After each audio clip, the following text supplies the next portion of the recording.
told Maven Huffman during a round of golf, "Work on your game." And that's the same sentiment I have for BYCW as we revisit them this week. Guys, where are you located?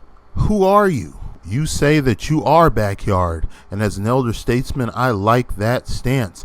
But guys, where's your social media links?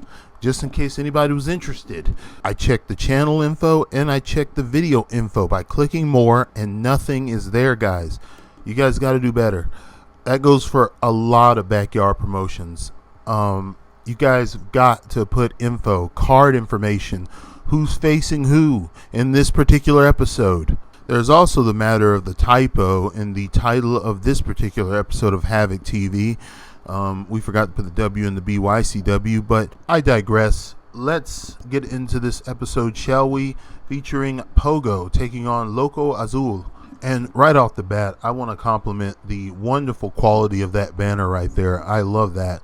The editing and graphic work was fantastic. I especially liked the intro they used with the vintage kind of look. Almost reminded me of the 90s backyard wrestling feel. And I like this setup for the arena. I rarely see a triple trampoline setup. I've seen double trampoline setups where, in GWC we used to score transitions from one to the other, but this is rare. I did like that we started things with a running front drop kick.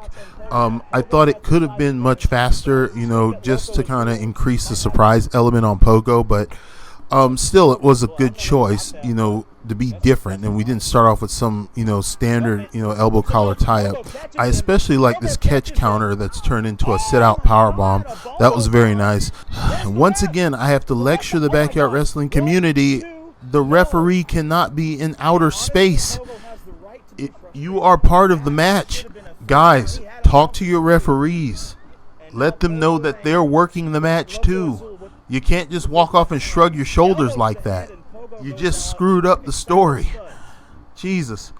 As we continue here, again, I like the contact in this match. That was a good elbow drop on Pogo there. But here we go again. This match is costed by the referee's complete lack of urgency. And these late counts are just killing the story. As Loco Azul continues to deliver double axe handles to the knee, which I like.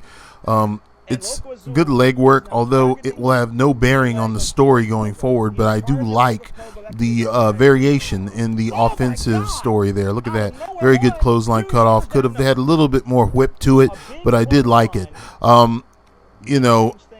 This right here, normally I would say head control, but I'm okay with the fatigue cell. We're going to go ahead and tease a finish here. I like the counter there. I think he could have hooked the leg and got a smoother roll. That leg, having that leg loose was fine for, the cell of urgency, but I think that could have been hooked a little better. Again, love the character work there. And I am accounting for the difficulty of, maneuvering on trampoline, but I think they're doing fine. But again, you have situations like that where you'll lose your footing and fall back, especially on kicks.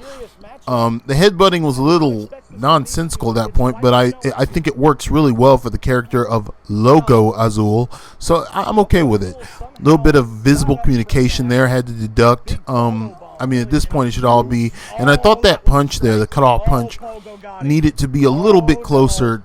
Don't hit the chin because that will be a knockout, but really much more closer to the head. That was a very nice choke slam finish. I like the form there. I'd say perhaps just a slight bit more height to it, but very nicely done overall. But guys, you got to remember, everyone is a part of the story. The commentary, the referee, and the referee walking off like that. You need to. There's an urgency that needs to be observed. He should be, checking on Loco Azul. And you just can't stand there and be oblivious to what's going on. You are a part of the story, and a very crucial one at that. And if you don't take anything else from this, guys, just remember every match on the card is important, especially in YouTube wrestling.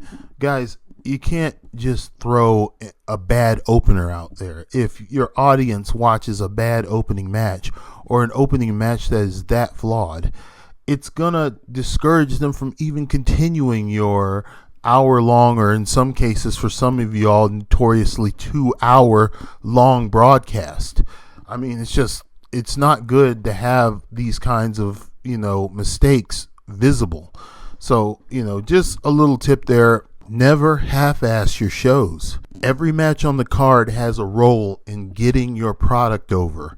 So, you have to take pride in everything you put out, because whoever decided to click on your video and take time out of their day to watch your product deserves the best you can give them. And I mean that. And if you want to keep up with the aftermath as well as the latest in underground and backyard wrestling, tune in to SportsWire Radio's broadcast live on YouTube featuring the Reverend Tom Bryce along with Taft Taylor. And check out the Nemesis sessions as well, where you can catch all the exclusive interviews with all the wrestlers featured on the Copper Star Reviews. #AllWrestlingMatters.